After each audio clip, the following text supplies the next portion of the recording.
Welcome to the Porter & Company Black Label Podcast, your home for provocative insights that lead to lasting wealth. And here are your hosts, Porter Stansberry and Aaron Brabham. Mr. Chairman, we still haven't been canceled, so we're back again for the holiday special. It's hard to believe. They're coming for us, though. Well, we do have good editing staff, right? They don't let me get in too much trouble. No, and no gin and tonics this time. No gin and tonics. No. We got the holiday party coming up at Porter & Big Company. Christmas party at my house tonight. I know, at the What farm. are we going to have, about 50 people? Probably, Employees plus one? Probably. I think the goal for Christmas parties is not to be that person that can get yourself fired. There's always one. There's always one that gets way too loose, right? Yeah. Were you there at the Stansberry Research Christmas party many moons ago when a younger employee had too much to drink and started hitting on my wife? No, not at all. I don't know about that. I must have been gone. It must have been my hiatus. Yeah. You'll never guess what happened to him. He probably didn't work for the company for much longer, right? Got tapped out. It reminds me of the time recently, last year, when we were at the beach club in Miami Beach, and you had your nephew. Oh, yes, and geez. and we don't need to talk about this. Okay, well, we won't go That's that. not for public. Anyways, you seem to attract people, some bad actors sometimes. We'll put it that way. Yeah. It's yeah. kind of weird. That was very weird. That was very bizarre. Anyways, we were supposed to have a guest today. Unfortunately, our guest has had some technical difficulties, been traveling. Argentina, I'm sure our subscribers couldn't guess who that is when we mentioned subscribers. Well, we'll reschedule. We'll have him back. Reschedule for so, sure. For the holidays, it's just me and Brabsy. Hey, man, I'm all about that. Let's deliver some value. We can do it ourselves. Yep. So, Porter, I want to read some financial headlines and get your take on this.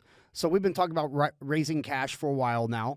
It's something that kind of goes contrary to the newsletter business, where most newsletter subscribers or no gurus don't like to have a bunch of cash on the sidelines, right? We've been talking about it. Well, guess who else has been raising a bunch of cash? And we wrote about the other day in Big Secret on Wall Street. That would be Berkshire Hathaway. That would be Berkshire Hathaway. So they're sitting on $157 billion in cash right now, and he's no dummy, so we're no dummies. I'm not sure we see exactly the same thing in the markets. What I see is an economy that is much weaker than advertised, and I suspect that the big increases you've seen in consumer defaults and the return to paying back student loans and all that stuff is going to impact the consumer economy. As a preview, look at the share price of Dollar General. When you have U.S. consumer who can't afford Dollar General anymore, they got to go to the food bank. That's not a real good sign for the economy. No. So I think people have been dealing with the impact of inflation over the last 2 years through government stimulus, and then more recently just through credit card. The credit card balances have soared. And, of course, that's extended this boom, but it's going to make the hangover worse. And I think you're going to see it next year. So I think what you're going to see is a big credit default cycle. I think you're going to see a big risk premium increase in the markets. See the VIX up. You'll see corporate bankruptcies really soaring. And I think that's going to make people a lot more skeptical of the stock market. So it won't be trading at 21 times earnings. It'll be trading at 12 times earnings. Well, that's a big change. Yeah, and definitely. We have not seen an American public skeptical about stocks in a very long time. No, not at all. And I was actually shocked to see. I think it's just like maybe it's a habit thing, right? So consumer spending is a habit, right? I think some people have this. The only way they're going to feel good is if they go buy something. It's a temporary feeling. But the online. Have you tried that? No, it's not for me. Doesn't work. No, it doesn't at all. But the online Black Friday sales were record numbers, and I thought that was very surprising to see something like $9.5 billion or whatever the case. Okay, but what do you think about that? Well, is that just an increase in prices? Is that just inflation? That's actually a very good point. Or is it a real increase in volume of goods sold? How do you look at car sales? Tell me about the volumes. Yeah, no, it's not looking good. And how about house sales? Tell me about the volumes. Terrible. Yeah, the worst in I don't know 30, 40 years. Yeah, we've covered this a lot. We write about a lot. It's the interest rates and the mortgage payments. The average mortgage payment, I think, is like $3,000. And that's not the real problem. The new home builders are fine because they can lower the gross margins. They can do things to help people make a mortgage. They can keep moving new product. But nobody can afford to leave their house because they can't afford to give up their mortgage. The mortgage has become an asset because they're paying 2.5%, and the interest rates right now on mortgages are 7%. Well, you can't afford that swap, so you can't leave your house. And you can't afford to go get a home equity line of credit, which is why you're defaulting on your credit cards instead of refinancing them. all of this is going to cycle through the economy in lots of different ways. But the reality is, if rates are going to be higher for longer, then the economy is going to be weaker than expected for longer. That's the corollary to it. You literally just hit on every topic that I had written down. So I guess we're done. It's great to see you. Now let me go into some stuff. So with record high. Well, but let's think about this for a second. Also, how much of the market has been in just 7 stocks? Yeah, I forget. I don't know the percentage, but the weighting is insane. Let's say 80% of the gain this year has been in 7 stocks. That's just a rough ballpark. Magnificent 7. Right. Okay. And so those 7 stocks are now worth more than the entire stock markets of the UK, France, Hong Kong, and Canada. Does that make sense to you? 0. It doesn't make sense to me either. So there's just a lot. There's a lot that's going to happen. The other thing that seems to be breaking loose is the Japanese bond market and the yen.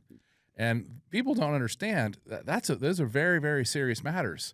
There's a lot of the internal workings of the global financial system that are going to break if the value of the yen keeps bouncing around like it's Bitcoin. So I'm just saying, there's a lot of stuff that doesn't look like 21 times earnings to me. I've been wrong before. And what does that mean? Well, I'm not saying sell all your stocks. In fact, we recommending good stocks all the time in our newsletter still.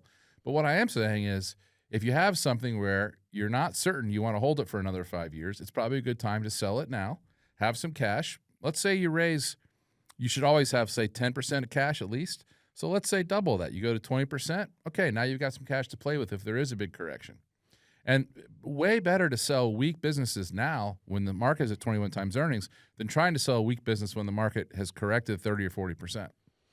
Yes, for sure. Okay, Porter, on October 19th, the 10-year Treasury yield was almost at 5%. And I believe you wrote about that. Yeah. Okay. And then since then, it rapidly came down to around 4.2% right now. Yeah, big rally in the bond markets. Huge rally in the bond market. And then we've also saw oil touch just below $70. It's a little above right now. Gold spiked to all-time highs. Bitcoin started soaring again. The writing's on the wall. It's not looking great over here, but it's things are moving so rapidly that it's really difficult for the consumer, for the subscriber, to understand. And I think that's why we constantly preach buying the best businesses. A guy subscribed to Porter and Company, and I want to say 3 weeks later. So he was subscribed. He joined at the end of September. He canceled his subscription, I want to say, on October 21st, which was the low in the markets, right before the bond market rallied. Yep. Okay, and he asked for a refund, which, of course, we're always happy to part as friends, and he complained about the performance of our recommendations. Over a 3-week period? Oh, right, over a 3-week period. Oh, okay. Yeah. And I said to him, I think it's a little bit unfair that you would judge our work in any 3-week period, but most importantly, and in the middle of the worst 3-week period in the history of the U.S. bond market. Maybe there's something else going on here besides just the value of these particular businesses. That's right. And I said, listen, I just want you to understand we're happy to give your money back, but my strong advice is that you not sell these stocks because you're reacting to a momentary panic in the market. And anyways, I want to see that, and I want to show what happened from when he sold to where they are now. It completely flipped. Because even in a situation where the Magnificent Seven collapse, even in a situation where the average earnings multiple of the stock market goes from 21 to 14, there can still be lots of good businesses that are going to be just fine. So I don't want you to hear me saying panic, panic, panic. I just want you to hear me say this is a time, much like virtually any other time, you really want to focus on having high-quality businesses, especially companies that can manage the impact of inflation. Super important. Yeah, and we write about those all the time. We have an inevitables report where we track these. You've made a career out of this. Hershey's is always the one that we kind of use as an example, but there are many others that you've bought, and they're it's going to happen again, right? Yeah. And also it gives you opportunities. We didn't recommend Dollar General. I don't think we put it in our watch list. I'm pretty sure. Likewise with Ulta Beauty. Anyways, the point is there are lots of great businesses that are going to get cheap during this cycle. We've already seen it happen to John Deere, to Ulta, to Dollar General, and all you got to do is just be patient. These things will come to you, and then you've got it made because now you've got a great business. You bought it at a fair price. You bought it in a difficult period. Going forward, eventually the sun will come out again tomorrow, And that stock, instead of trading at 10 times earnings, is going to be trading at 20. So that's the whole game. You got to buy great businesses when they're trading at a fair price. And unfortunately, it's not that hard. It's just not what most people, for whatever reason, is not what their instinct teaches them to do. Instead, like the subscriber who canceled, they're like, "Oh, my stock went down. I'm selling." Right. Well, if you know what you bought and you know what it's worth, why would you do that? Yeah, and I think that's the philosophy at Porter and Company is if you do the real research, which we do it for you, it takes the emotions out, or at least that's our goal, right? And shouldn't be an emotional decision. That I think a lot of people watching this right now could kind of check themselves internally. Yeah. And if you have those emotions, then you really ought to look at the companies that you're investing in, because you're probably doing it for the wrong reasons. As we always talk about this crazy, printing and the low interest rates and everything had required people to be more speculative. And now with inflation, it requires people. It doesn't require. People seek speculative things. You've already lost half of your purchasing power since 2020 if you weren't invested in good businesses or good assets. So yeah, inflation is a real threat to your financial well-being and your families. No question about it. And the way to deal with that, I believe, is owning great businesses. And I think that investing in common stocks are not commonly thought of as a haven, as an asset, as a form of asset protection, but it clearly is. It's been a better form of asset protection than just about anything else. I'll give you an example of me being a bonehead when I was younger, and I've done some boneheaded things for investing. I had that car accident. I received a little bit of insurance money. I think it's like $50,000. Oh boy! And what happened next? Fortunately, then online trading kind of didn't exist. You had to give your money to somebody, and I gave it to a very conservative, RIA, and he put me in Disney, and he put Sounds me good. It was during the .com boom, and I got livid because I couldn't understand how he wouldn't buy these IPO things. Yes. And all he would tell me was the things that you did. Yep. And so, of course, I pulled all my money, from him. Yep. And then I finally did get access to some online then you know what happened investing, next. and then I know what happened next. Yeah. And I look back and I go, wow, can you imagine if I had kept Disney for 30 years? I've got a great test for everybody. Take out your portfolio today, right now, and look at every single name on the list. And when you look at each name, I want you to sort of close your eyes for a minute and just think about it. And if it gives you an emotion, if it makes you feel excited or if it makes you feel nervous, then get out of it. What makes you feel excited? Yeah, you shouldn't look at your stocks and be like, "Oh, that's my lottery ticket. It's going to pay off. We're going to the Sizzler." No, you should look at your stocks and be like, "Huh, okay." Just completely no emotional, bored, rational. The same way you look at your vegetable garden. That's as much excitement you should get from it. And if you're getting more excitement from it than that, then you're gambling, and you're not going to be very successful, I promise. Now that I'm thinking about it, maybe we should do like, always looking for new customers. And Scientology, they have the little meter that they is that like the dowsing rod? They hook you up to, so they can kind of measure to see if you really need their services, right?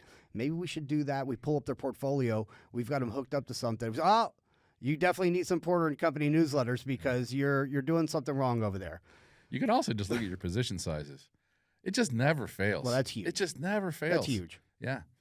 Actually, right now we're currently running trade stops to our list, and not shocking, people love it. People need it. It works. It works. Yeah. It takes the emotion out. It also shows you how much risk you're taking compared to the market. And most people just have no idea. They don't understand that most people are taking at least twice as much risk as the market.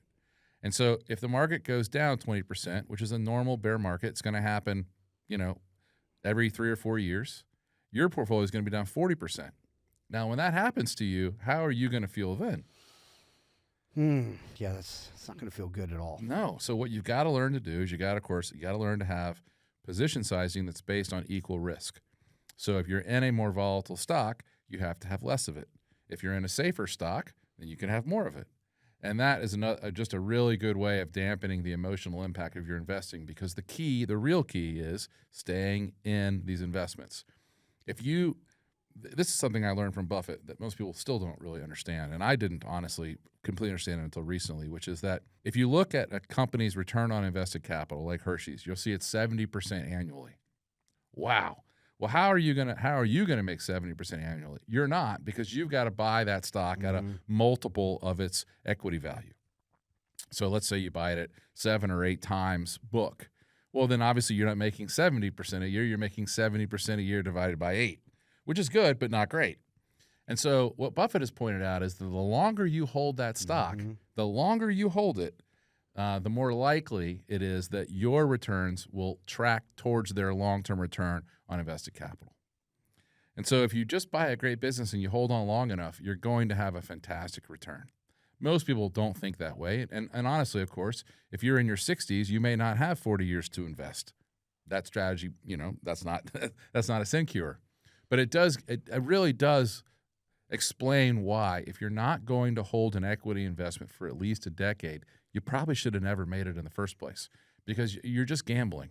And it's not the same as the guy who bought stocks and 3 weeks later decided that we were fools and didn't want to invest with us anymore. But it's in that same genre. You have to have at least a 5 to 7 year holding period, or you're just rolling the dice. I can't guarantee you a positive outcome.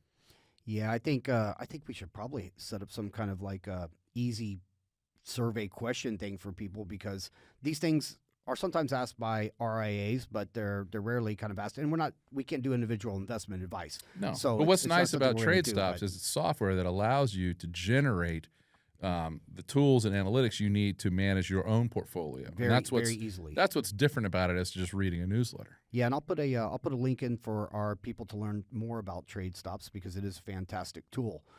Actually, when they go watch the video itself, it's kind of I loved it, because you have Keith Kaplan, who's fantastic, incredibly smart, and then you're on the other side, and he took your previous portfolio. We don't need to talk about this, do we?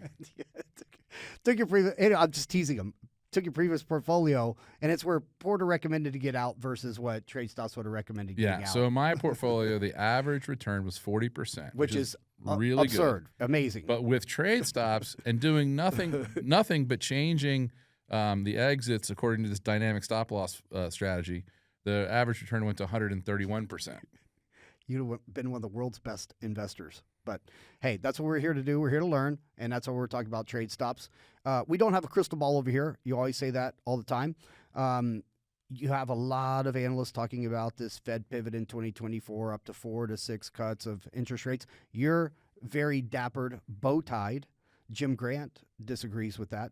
He believes that the rates are going to be held up higher for a lot longer. Yeah, I honestly don't think you're going to see a big Fed pivot, and I think that's one of the things that's going to disappoint the stock market. The other thing that I don't think most people really appreciate is that stocks generally do poorly when the Fed begins to cut, because it's a realization that the economy is very weak, that unemployment is increasing, and that earnings are likely to fall. And so whether you get a Fed pivot or not, I just don't think next year is shaping up to be a real strong year in the markets. It's not hard to imagine why. Yeah, of course. Stocks are fully valued at 21 times earnings. There's no question that hiring and economic growth is weakening. You see that in the price of oil in particular. You also see that in the slowing growth of employment. Not yet unemployment growing, but we're approaching it. And I think you see it most obviously, like I mentioned, in various measures of the credit markets. Look at the personal bankruptcy filings. Look at the corporate bankruptcy filings. Look at the credit card defaults. Look at the car loan defaults. All those things are leading indicators of a weaker economy. Yeah, I actually have a section in here called "The Consumer is Getting Crushed." Yeah. And you're hitting a lot of my topics here. Yeah, because expenses are going way up, especially interest expenses. And, salaries aren't keeping pace. I know you're on X. I'm on X. I really love the platform. I've been seeing a lot. I'm not on TikTok, by the way, but I see a lot of TikTok being posted on X, and it's this theme of the consumer getting crushed. Are we already to the point where no one says Twitter anymore? It's only X? I'm trying to evolve here, man. Okay, now, I'll still sell tweet. I'll still say tweet. I tweet on X. Right? I tweet on X, and actually Elon was questioned about that. He's like, yeah, he goes, so far I have post. I post on X. He goes, it's not as good as tweet. And I would agree with that. But I see all these TikToks, and man, it is pretty depressing, because these aren't people that don't want to go make money. These are people making money that can't survive. Well, let me tell you something right now that's going to get me in a lot of trouble. Oh, boy. I can't resist. So as you know, I like X a lot. I Yes. like Twitter a lot. I post 3 or 4 times a Yes, day. you do. Okay. I have studiously stayed away from all of the racial Yes. stuff with the Harvard and with Penn Yep. and I guess MIT. It was Harvard, Penn, which the president I stepped down from Penn. haven't posted anything about it. And as you know, what got me canceled in 2012 was my aversion to DEI policies and Yes. the idea of structural racism. I do not believe that. I don't think that you and I know any racists. I've never met one. We grew up in an integrated high school. We had friends of all races and colors, and we judged everybody by their accomplishments and by their character. Skin had nothing to do with it. Didn't even occur to us. And now, supposedly, this world that you and I have lived 50 years in, supposedly this world is now more racist than it was in 1964. It's the number one problem in America, The according number to one Biden. problem in America. I don't believe White any of that. supremacist. I don't believe any of that. I don't think anyone believes that. It's all a sham. It's a and grift. It's a grift, and it's designed to remove power from the people who've earned it and give power to the people who are arranged for it via political all kinds of whatnot. And so for the first time, I put that on Twitter yesterday. I saw it. I put one post about it. I saw it. And it was the story of how Harvard had canceled the only economist in their African Studies program who had done any actual hardcore research to understand whether or not structural racism was real or if it was an artifact of PR firms and grifters. And so what did he study? He studied whether or not it was more likely that a police officer would use lethal force on a black suspect other than a white one or a Latin one or whatever. And guess what he found? When he actually did the actual research, he discovered that police were actually less likely to use lethal force on black subjects than white subjects. Which sounds shocking, but by the way, statistics always win when they're done correctly in a study. Look, you can go ahead and read the study for yourself. It was published in 2017. You can criticize the methods if you want. I've looked at it. It's pretty thorough. And I don't think any of the criticism that he ever got from it had anything to do with methodology. It had to do simply with it was a result that did not meet the DEI narrative. And so what happened next? He's out. Harvard went after him for sexual harassment. Yeah, of course. That's their number one thing is to go to the honeypot. Try to get him trapped in some BS that they've had before. Or And whatever. you got to watch this documentary. It's on my X if you want to find it. And so the guy got 20. There was this woman who alleged that he had done 26 things to her. Well, it turns out that they investigate all this. None of the things are real, with the exception of I think it was 2. And those things were, making a ribald comment in an email. Yeah. Whatever. Doesn't seem that unusual to me. No, not at all. Certainly wouldn't be unusual for our workplace. No. and had that study not come out, none of that investigation So would what happen. what does he get? Well, the board who did the investigation recommended that he receive some, training about sensitivity training. Right, of like course. you can't, if you're talking to a woman in the workplace, you can't use ribald. Can't look at him. Can't talk to him. You can't use ribald language. Right. Okay, great. I'll do better at that. What they did instead was they suspended him for 2 years. 2 years. Yeah, and the people they put in charge of making the decision of what his punishment was going to be were the same people who his research had indicated were completely full of crap, which is the president of Harvard, who's the head of the DEI movement, basically, and one of the other African studies professors whose entire career has been crying racism at every corner. So I post about it one time. Yeah. And I say, this looks like a travesty to me. This guy looks like he got railroaded. What kind of backlash? For the same reasons that I got railroaded. And immediately somebody links to it saying that I murdered Ray Rivera.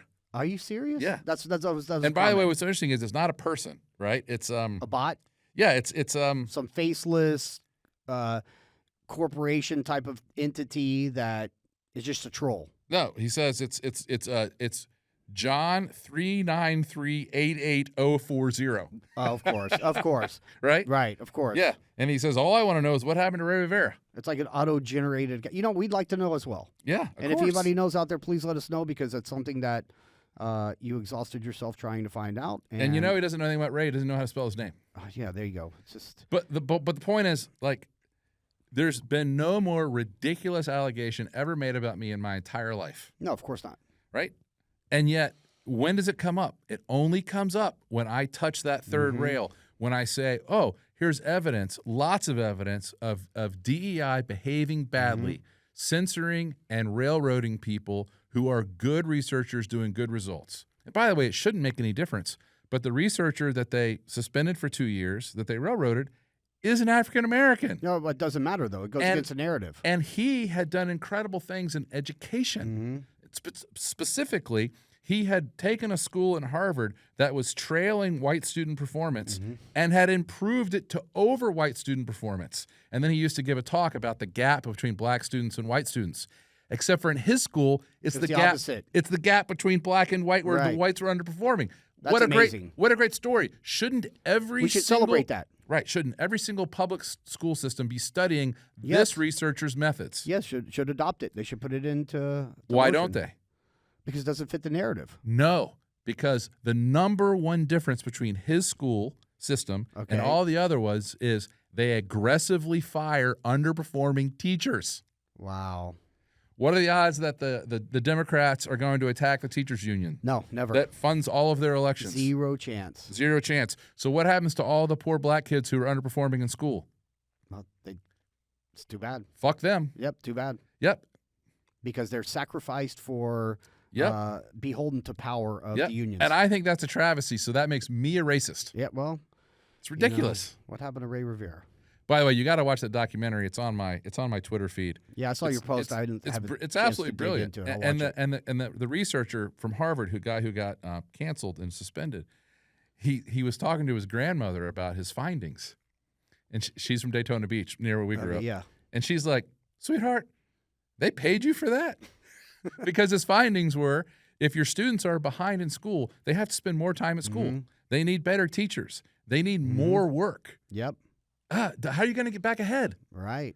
She's like, duh. And she had been a teacher too. Right. So she's like, yeah, of course. If you got a student who's behind, they need tutoring. That's right. They need to spend more time at school. They need more work. Yeah, because once they get that gap of feeling like they're losing hope and feeling like they can keep up, they just quit.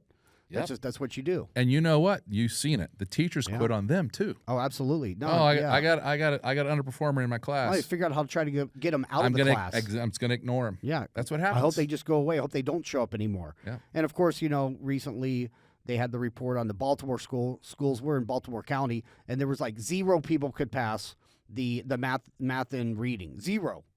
Which doesn't make any sense. But, they want dumbed down America. Why would you need math and reading? Well, they want to dumb down America, these people that control it, because you make better a better class to just. I don't agree with you about that. I don't agree with you that's about what it is. I just don't think they care. I think what they care about is power, and they know that if they can keep a bunch of teachers employed, that they'll be able to get the political donations they need to stay in power. But if they start firing bad teachers, then that union is going to lose control. And then they're not going to have that funding. You know me, I'm more of a conspiracy guy, so I think it goes up a little bit higher. But I agree with what you just said. I just think it goes up a little bit higher. Okay, Porter, we're capitalists over here. We don't have any problem with that. I do feel bad for the people when it comes to the cost of living and housing and all that type of stuff.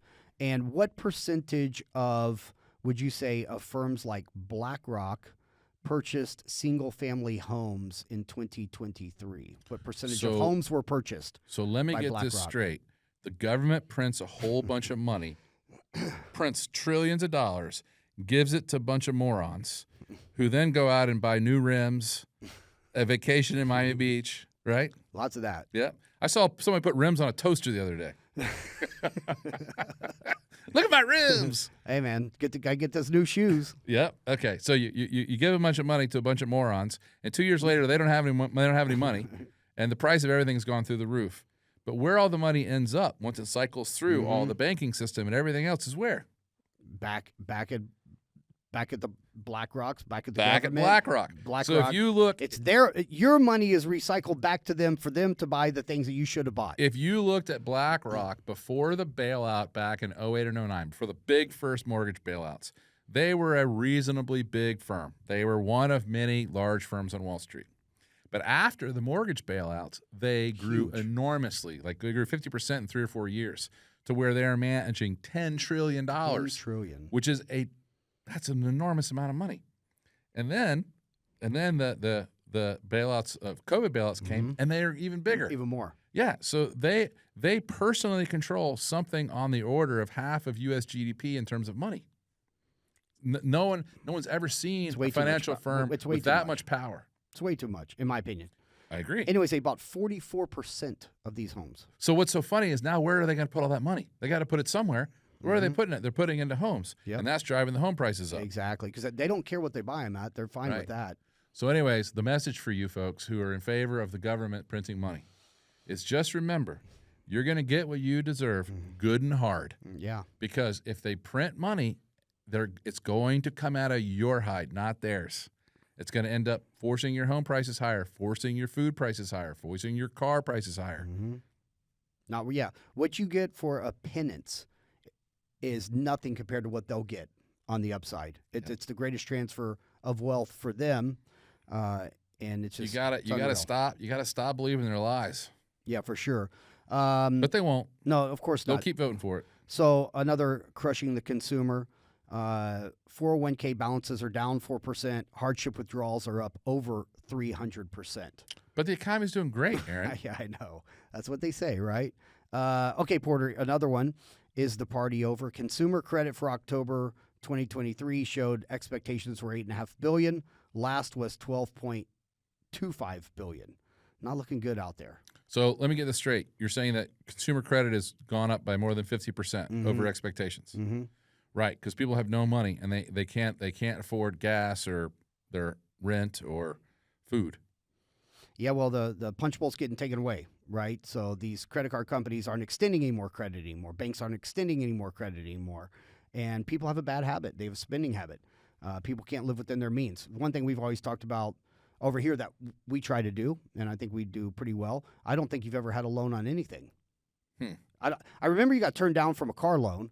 Because No, I've definitely never. I've never ever borrowed money to buy a car. Well, a car is an appreciating asset. You should never borrow against an appreciating asset. I've never borrowed money to buy a boat. No.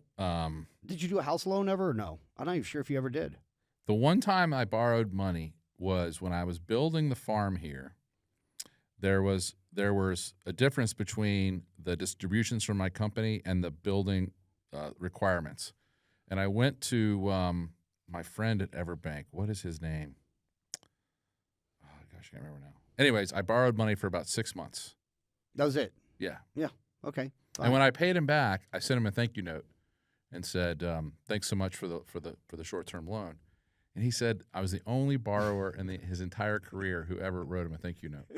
Yeah, you were happy to get rid of the debt. And you were happy that he loaned you money. No, I just think that I think that people loaning you money is something very nice to do. Totally, but that's counterintuitive. That's one thing I like about living in Columbia is there is no credit for me at all. No. You want something, you buy it. And actually, it's very difficult in Columbia for a mortgage down there. You have to have substantial income, substantial assets, and 30 to 40% down. Yeah, and Period. how long is that mortgage? You can get it for 20 years, 15, 20 years, Wow. But you're putting 30 to 40% down. And probably also has a variable interest rate. Well, the interest rates are variable, and they're like 17%. So you don't want that. No. Something you definitely don't want.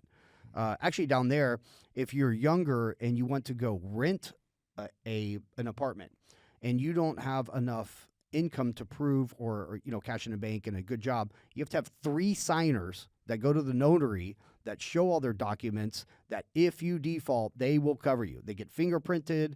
You have to have 3 sugar daddies or family members or whatever the case just for you to rent a place. Wow. It's very strict, which goes back to what you had said before. Columbia's never defaulted on their debt. Maybe that's one of the reasons why. Maybe. Very strict standards. Yeah. And what would you say, how much cheaper is the cost of living in Medellin than in reasonable places in the United States? I'm not talking about the cheapest place. I'm not talking about rural Arkansas. Sure. I'm talking about like Orlando. Let's take Orlando. Yeah, if you're gonna live in a regular Houston, Orlando, Dallas, Orlando, something like Charlotte. That. Yep. Yeah. When I first moved there, which was 8 years ago, you couldn't believe how cheap it was. Now it's not so cheap anymore, Porter. I mean, things are creeping up there. However, I would say compared to say an Orlando area, it's still easily 50% cheaper. Easily. It's gone from being 90% cheaper to being 50% cheaper. Right. But to you, it feels expensive now. yeah, exactly. Yeah, that Yeah. gap is closing. I mean, I've got a probably a 3,500 square foot house that I lease. Would be the equivalent of Malibu, and it's got my own gym, jacuzzi, bedrooms, all that stuff, maid quarters, and it's $3,200. And people are like, "How do you afford it? That's insane." That place in Miami would be $25,000. Yeah, a similar penthouse here in Baltimore would be $7,500. Yeah, So 7,500 50% here. cheaper. Yeah, 50% cheaper. So no, I think it's great. All right, Porter, let's jump into some. You just can't make this stuff up. And one of our topics that we like is the climate change scam, how the government can grift. Because that's really what it is. It's a grift. It's a grift for people getting into the carbon credits. It's a grift for power and control for the government to squeeze and to get taxes. One thing that we've talked about for a long time, and you said this back when we had Stansberry Radio, was, Aaron, watch what happens to what they're going to tax. And you talked about prostitution. OnlyFans, right? That thing brings in $8 billion, whatever the case is. You talked about gambling, right? Gambling has exploded. You talked about legalization of marijuana, right? This is what you had talked about for the end of society type of themes. Of course, and just think about how is the government using humans to harvest some wealth?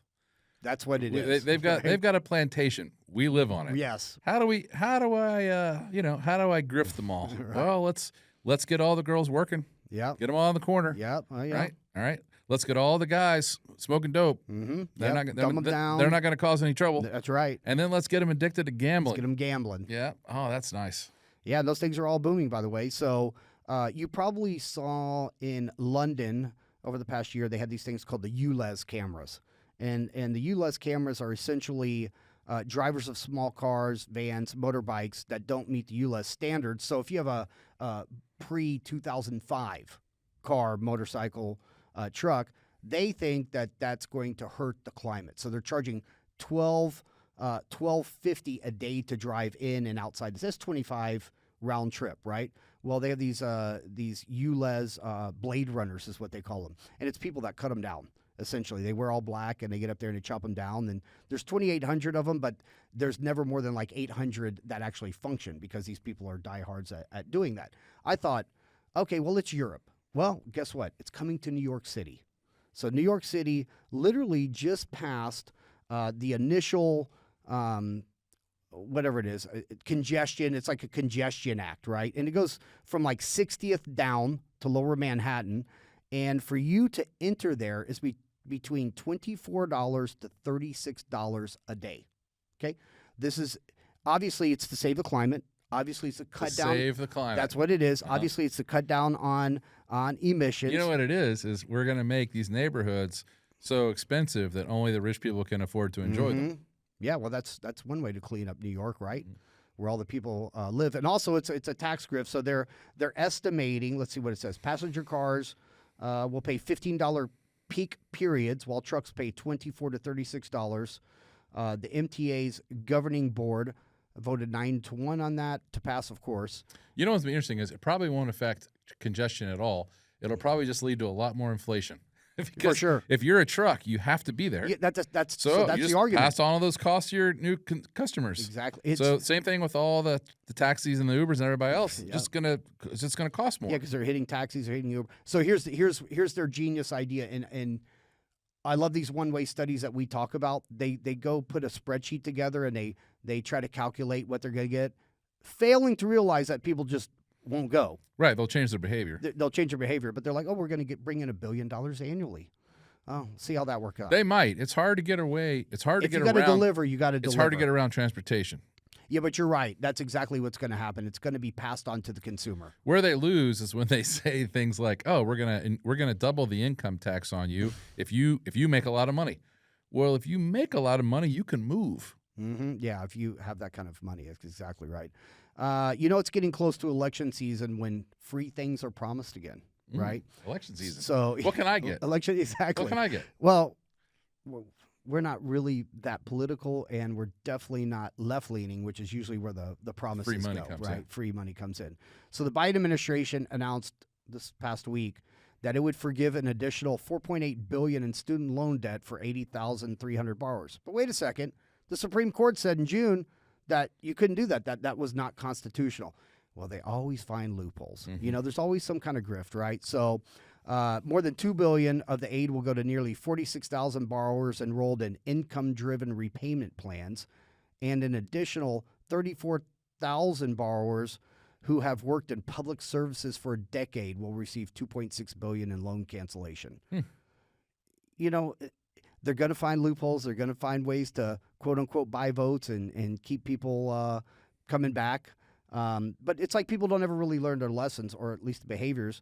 I believe Biden promised a lot of free things and reneged on a lot of free things, as they always do. Guys, there is no such thing as free. There's no free lunch. So Biden wants to forgive all these debts. Where's the money coming from? He's not increasing taxes on someone else to do it, which means they're printing it. Printing and us and so great. So all those morons who took those stupid college classes and learned nothing. Because if you learned anything in college, you wouldn't go work for the government. No, you definitely wouldn't do that. So, it's just such nonsense. And then people wonder, well, how come half of my purchasing power is gone in 3 years? Welcome to Biden. Yeah. Bidenomics. They're trying to spin it. By the way, I don't think there's any chance he'll be reelected. Famous last words. I don't think. No way. I can see the writing on the wall that they're actually trying to get rid of him. They're doing everything they can to show that. Do you think they're going to kill him? I think there might be a chance of that. I really do. I don't think so. I think what they're going to do is declare him incompetent. Well, that's if he's smart, he'll take that deal and walk away. Yeah. Right. Pardon himself out. Pardon Hunter out. Yeah. Yep. Get rid. Yeah. Just like take his grift and get out of there. Right. Mm-hmm. So, and I think that's why they've been kind of grooming Newsom, who is to me is like, how much is his beach house again? That's like $4 million. No. Was it? How No much way. Less than that? $2 million? No, it's more than that. Delaware beach house has got to be at least it's in $8. Delaware, Rehoboth. Yeah. Oh, that's expensive area. Very expensive. Very expensive. It's got to be at least $8. Yeah. Now they've got they've found 20 shell companies and money coming in and all that type of stuff. But nobody does anything. The guy's never had any job except for public service. Well, how does he own an $8 million beach house? Well, that's why the congressional nobody cares. Well, that's why the congressional portfolio tracker is the best tracker that outperforms everything. Yeah. Right? The Nancy Pelosi, all these other people. It's just insane. Okay. What I wonder is, really, seriously, outside of Tucker, where's the media in any of this? Aren't they supposed to be our watchdogs? No, the media shills for them. You got to go to the alt-right media. You have to go to the people that you have a hard time finding. However, X with Elon Musk, actually, I just watched the Spaces last night that he brought Alex Jones back, but it had Vivek Ramaswamy. Is Alex Jones actually back? He's back on Twitter now. He is. He's really officially back. Yeah. He was unbanned. He's unbanned. Wow. And not only that, they're having these big talks, and it was Andrew Tate, the Tate brothers. It was Patrick Bet-David. It was all these outspoken voices right now that were coming together and trying to be Team Humanity. It's Team Humanity. My favorite right? one that Twitter banned was what was it called? The Babylon Bee? Babylon Bee. Which is satire. Satire. Obviously Like satire. it's The Onion. And they banned satire. Yeah. By the way, why is that? Why are communists so lacking in humor? They're not fun. I think it has to do with one word. They're victims. Everything else is everybody's fault, and they just are never going to have a good time. They're Debbie Downers. We don't hang out with those people. No. Not looking to do that. And speaking of psychopaths and sociopaths, Gavin Newsom reminds me of what's a Christian Bale movie where he was the he is, yeah. He's literally, what was that name of that movie? What's the name of that movie? Christian Bale is the New York psychopath with his card and yeah. He goes and chops up all the people. I can't remember the name. American Psycho. American Psycho. That's American it. Psycho. Yeah. He literally is American Psycho. He is. Okay. Yeah. So, what has happened to San Francisco? It literally became the worst city ever. Right? It's just you couldn't clean up the streets. You can't get the people out of there. All the retail had to leave. Yep. Why anyone wants to live there? I don't know. So recently they had this APEC meeting. It's right. They hired everybody to clean up the streets within a week. Yeah. Literally within a week. And Gavin, when asked about it, Gavin said, "Well, of course we did." I got the quote right here. So he's getting some heat, and he's at the news conference, and he said, "Yeah, I know folks say they're just cleaning up this place because all these fancy leaders are coming into town. Because it's true, literally, because it's true. Anytime you put on an event, by definition, you have people over at your house. You're going to clean up your house." And then they lined it with Chinese flags everywhere. Pretty amazing. Pretty amazing what this guy's willing to do. Actually, Tucker Carlson said it recently. He's like, The one politician that scares me the most is him, because the guy, they're like, if you could hook him up to a lie detector test, he wouldn't miss a beat. No sweaty palms. He would just put that big grin out, that American Psycho grin out, and he would right to your face tell you that just the opposite thing. I wonder how many people with a net worth of at least $1 million have left California in the last 10 years. The numbers are staggering. Because unless you're retired, unless you're not getting any more income, right? You've moved everything into muni bonds or whatever. You're retired. You're done. There's no way to live there. I don't see. I think I saw recently that it was like the state government was looking at like a $36 billion shortfall. State taxes are like 13%. Yeah, you're like 54% top with your federal income tax at the top rate. So in other words, when you go out and you make money, it's $1 for the government. Oh, sorry, it's $1 plus for the government, plus, and then 90 something a little cents less for for me. Yeah, it doesn't make any sense. No, not at all. No, and that doesn't even include and gas, your taxes, I your think gas. I saw gas was like $8 a gallon or something. Your state tax. Yeah, and by the way, California produces a ton of oil.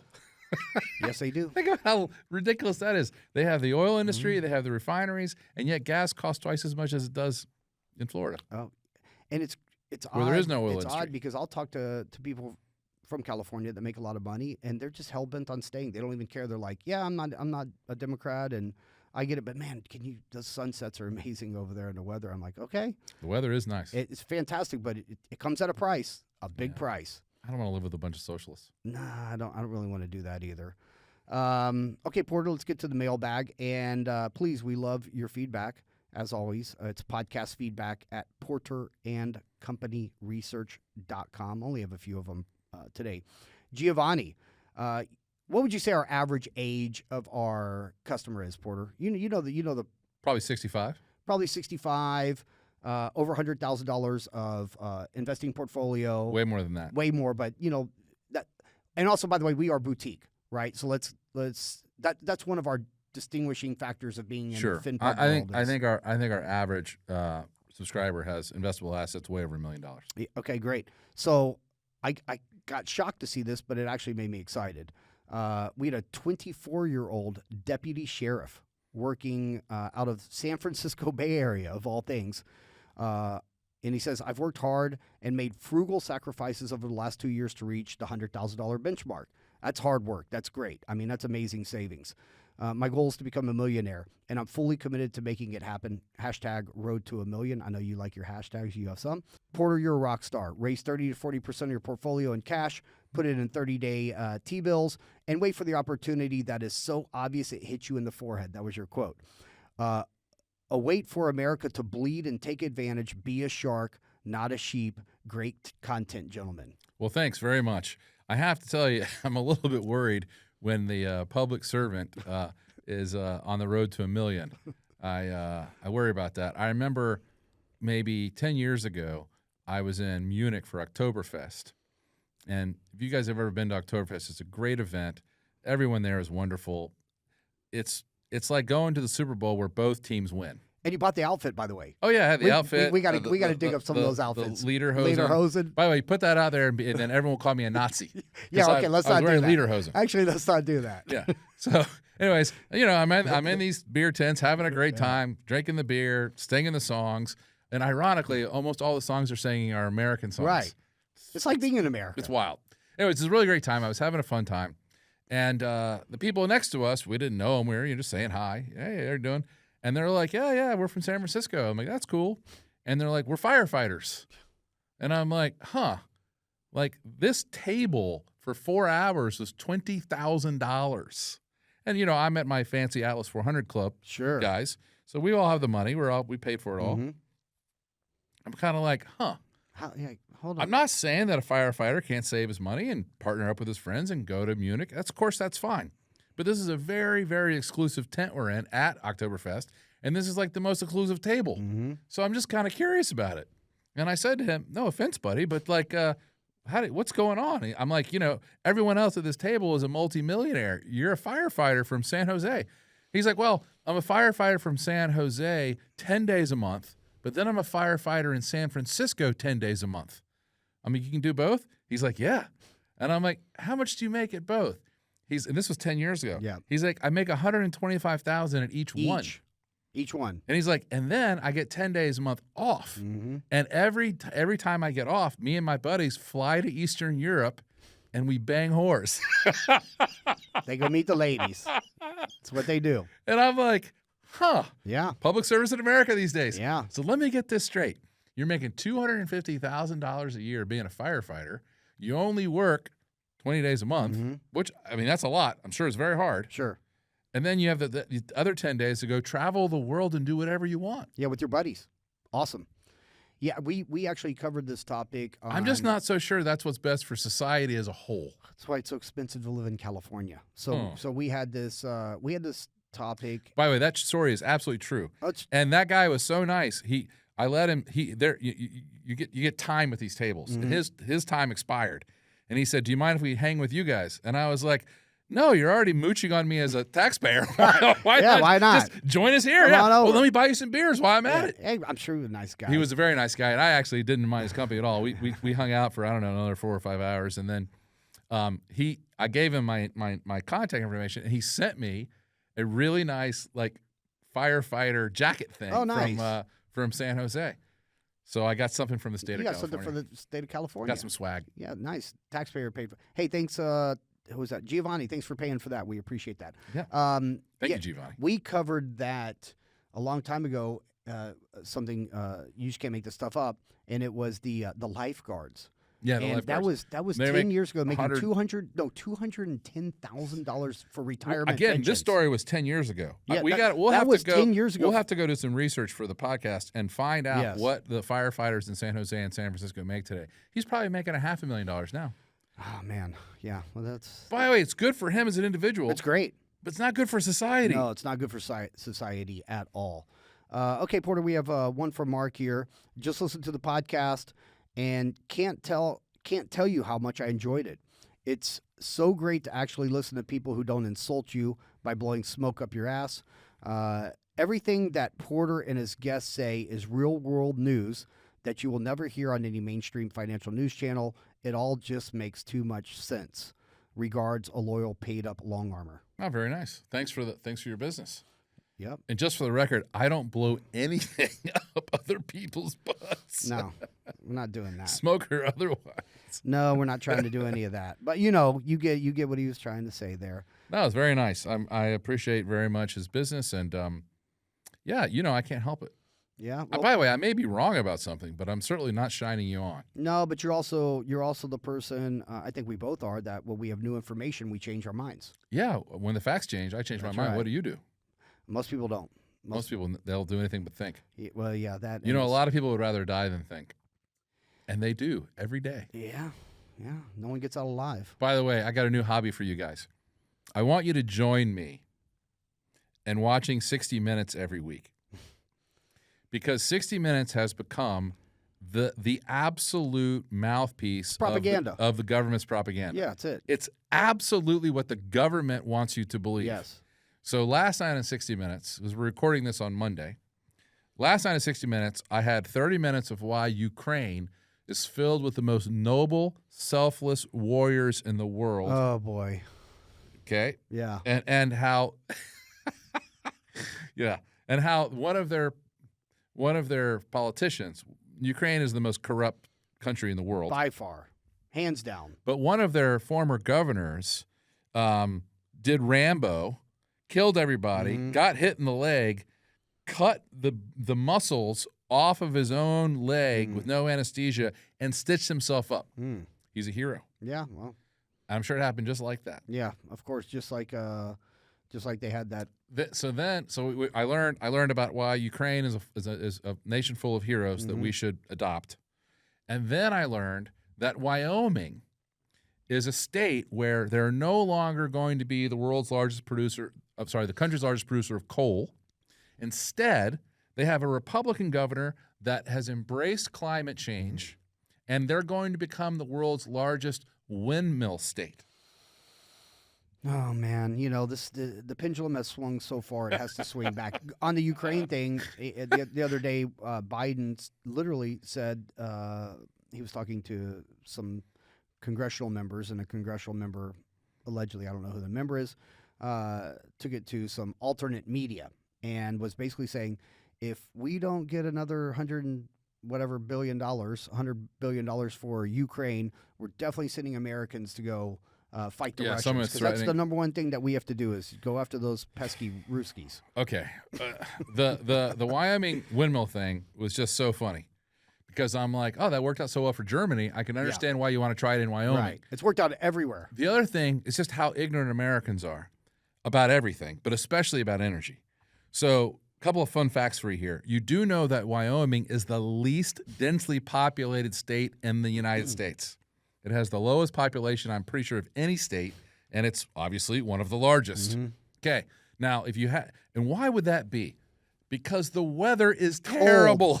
Cold, you freeze. It gets to 60 degrees below zero in Wyoming, and the wind always blows, which is why you're going to build the windmills there. I get that. That's nice.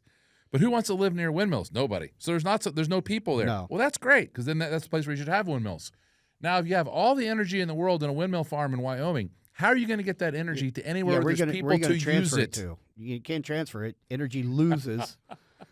So they're just morons. So they're saying that they're going to build a transmission line from Wyoming's windmills to California.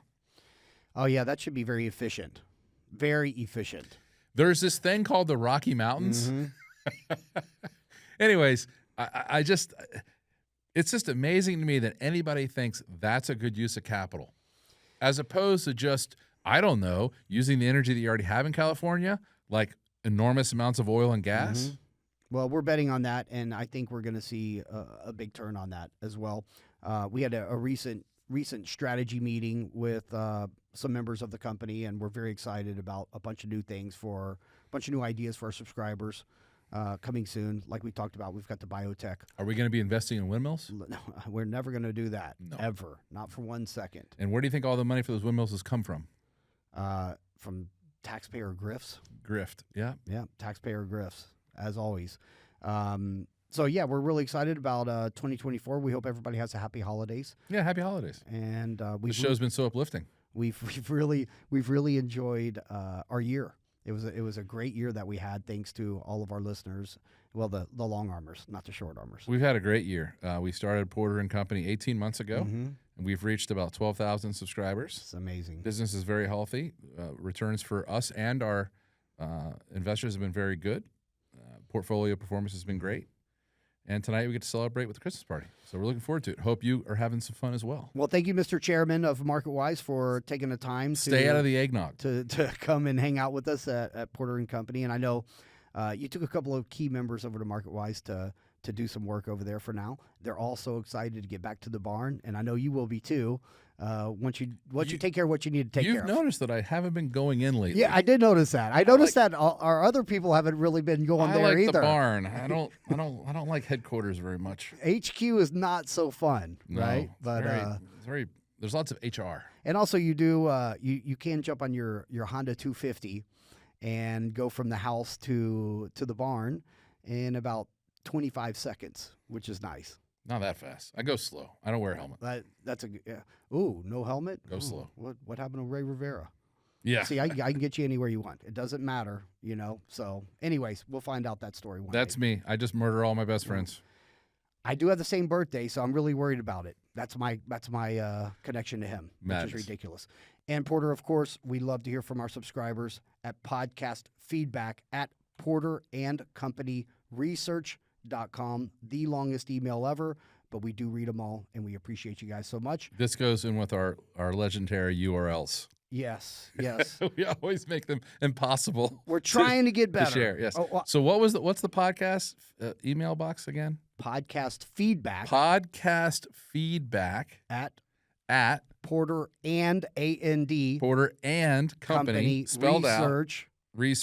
out. Porterandcompanyresearch.com. Yes. Wow. Yes, I know. Okay. Well, it is what it is. Hey, we don't make it easy. By the time they're finished typing that address, they'll be too tired to leave a message. Well, we don't make it easy, but if you can get through our gauntlets and our hoops, we do appreciate you. It's kind of like it's tough to buy a bond. You have to use a QSIP. QSIP, 9 digits. Ooh. Ooh, can't do that. All right, guys. Happy holidays. We'll see you soon. Thank you for listening to the Porter & Company Black Label Podcast with your hosts, Porter Stansberry and Aaron Brabham. We'll see you soon.